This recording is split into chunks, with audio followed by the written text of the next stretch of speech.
Olá, estamos aqui com o nosso Papo de Doutor. Eu sou o Dr. Williams Ramos, gerente médico da Apsen, e estou aqui para falar sobre burnout. Teremos a companhia do Dr. Michel Haddad, psiquiatra.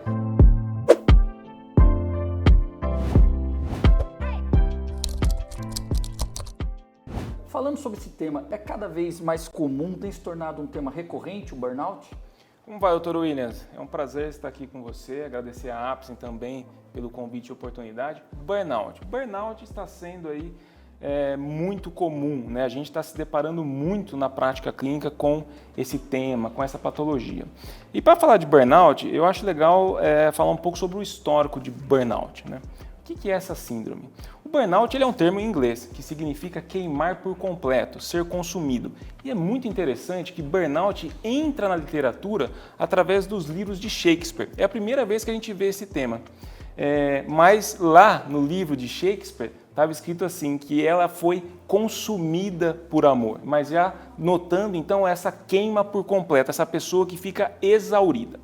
Em 1974, um pesquisador, Freudenberger, descreve um quadro de exaustão em cuidadores de saúde, em enfermeiras. E esse pesquisador percebeu que algumas enfermeiras, no ato exaustivo da sua profissão, acabavam se esgotando.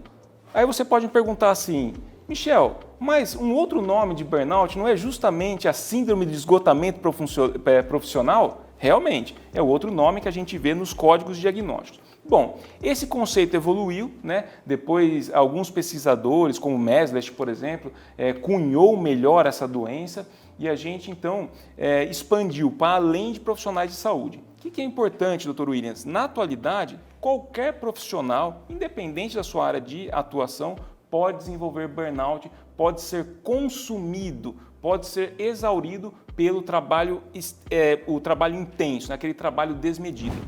Dr. Haddad, quais seriam os principais sinais e sintomas que eu posso observar no indivíduo que está desenvolvendo burnout? Muito legal, Dr. Williams. Na década de 80 e 90, a doença burnout ela foi melhor compreendida. E com base nisso, nesses estudos, 3 pilares fundamentais foram colocados como os sintomas principais, cardinais dessa doença. Quais seriam, então, esses 3 sintomas? O primeiro dele, eu já disse, é exaustão, cansaço, esgotamento. O segundo é aquele momento onde o indivíduo, ele também é chamado de despersonalização, mas é o momento onde o indivíduo ele se distancia do seu objeto de trabalho, ou seja, ele não começa mais a ter empatia por esse momento de trabalho, pelo objeto do trabalho. No caso de médicos e profissionais da saúde, é quando ele já não está mais em contato afetivo com o seu paciente, aquilo já não tem tanta importância para ele, tá?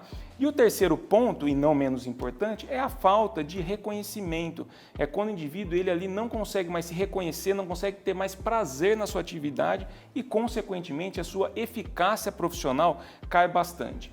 O que eu gostaria de dizer é que ainda o conceito do transtorno de burnout, ou da síndrome de burnout, como é também conhecida, ele não está totalmente delimitado, né? A gente vê algumas ainda bastante dificuldades com relação aos critérios diagnósticos dessa síndrome. Tanto é, Dr. Williams, que eu gostaria de trazer um dado interessante. Se você olhar o capítulo dos transtornos mentais, dos códigos diagnósticos, burnout não é encarado como um transtorno mental, e sim como uma síndrome ligada ao trabalho. Isso é uma coisa muito interessante, apesar de que todos os sintomas do burnout são de ordem comportamental, de ordem de saúde mental. Ok. E outras doenças como ansiedade, depressão, elas podem exercer uma grande influência na síndrome? Com certeza. A gente tem até dificuldade para separar esses quadros, o que é ansiedade, o que é depressão e o que é burnout, porque na prática clínica, quando a gente está diante do paciente, geralmente ele apresenta uma série de sintomas que são sintomas compatíveis com essas doenças. Mas, evidentemente, que esse apego diagnóstico ele não é importante. O importante para o profissional de saúde é tratar aquele paciente e os sintomas que ele apresenta, tá? Há quem diga, pessoal, que burnout seria uma depressão ligada ao trabalho, ou seja, que burnout possivelmente seria uma forma de depressão. Tamanha é a ligação entre os sintomas de depressão e os sintomas de burnout, né? E assim como a depressão, a ansiedade também está nesse contexto, porque esse profissional, muito provavelmente vai apresentar sintomas ansiosos, preocupação, nervosismo com relação ao seu trabalho. Bem, e quando eu devo procurar ajuda? Qual é o momento que eu posso pensar no diagnóstico e procurar ajuda médica? Olha, infelizmente, o que a gente observa é que o indivíduo ele procura ajuda quando já está totalmente esgotado, né? Quando lá ele já está num caminho muito avançado da patologia, né? O ideal fosse que ele procurasse ajuda antes, a partir do momento que daqueles 3 sintomas principais já desse indícios, né? Já começassem a aparecer. Então, se o indivíduo, por exemplo, de algum modo, ele se vê cansado demais com o trabalho, é muito fácil, é fazer um comparativo, né? Eu ia bem até que, a partir daquele momento que eu troquei de posição, ou que eu troquei de gestor, ou que eu troquei de trabalho, eu comecei a ficar muito cansado e não dar conta mais. Ou a partir do momento que eu não tenho mais prazer com o meu trabalho, aquilo está se tornando uma coisa chata. É muito simples a gente pensar, né? No dia a dia, a gente pode traduzir isso de um modo prático. Ou seja, a pior hora do meu dia é quando eu estou indo para o trabalho. Isso é um sinal de alerta, né? Ou quando eu não tenho mais o reconhecimento por aquilo que eu faço com perda de produtividade.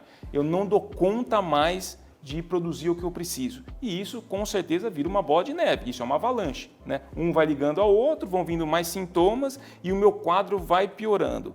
Então, é fundamental a busca de ajuda precoce, né? Quanto mais rápido a gente conseguir intervir, provavelmente melhor será o desfecho, né? A evolução desse caso e a melhora dos sintomas. Sem dúvida, a vida do indivíduo está extremamente afetada pelo burnout. Mas como isso afeta também as pessoas ao redor? Vamos lá. Esse indivíduo, né, ele está sob uma sobrecarga de trabalho, de estresse, de sintomas emocionais muito fortes, muito pesadas. Evidentemente, quando ele vai para casa, né, quando ele sai do trabalho, isso continua com ele, né, ele carrega isso. Então, todo mundo que está ao redor desse paciente, dessa pessoa, pode sofrer os impactos desses sintomas. Esse indivíduo ele vai estar mais irritado, ele vai estar mais nervoso, ele vai estar com menos energia, ele não vai conseguir chegar em casa e dar o auxílio, por exemplo, às tarefas domiciliares, dar, por exemplo, ali, o auxílio para os seus familiares, para as pessoas que precisam dele. Ele vai estar com a sua afetividade prejudicada, né? Ele não vai conseguir mais ter os enlaces afetivos tão intensos e prazerosos como tinha antigamente. E assim como, por exemplo, ele pode ter prejuízo nas áreas de lazer, nas demais áreas da vida dele que estão em paralelo ao trabalho, né? A gente é muito difícil desconectar uma coisa da outra e acaba que o transtorno, então, de burnout, todos os seus sintomas podem acometer diretamente as pessoas que circundam esse indivíduo. E o tratamento, como que ele pode ser realizado? Quais são as opções terapêuticas que eu teria?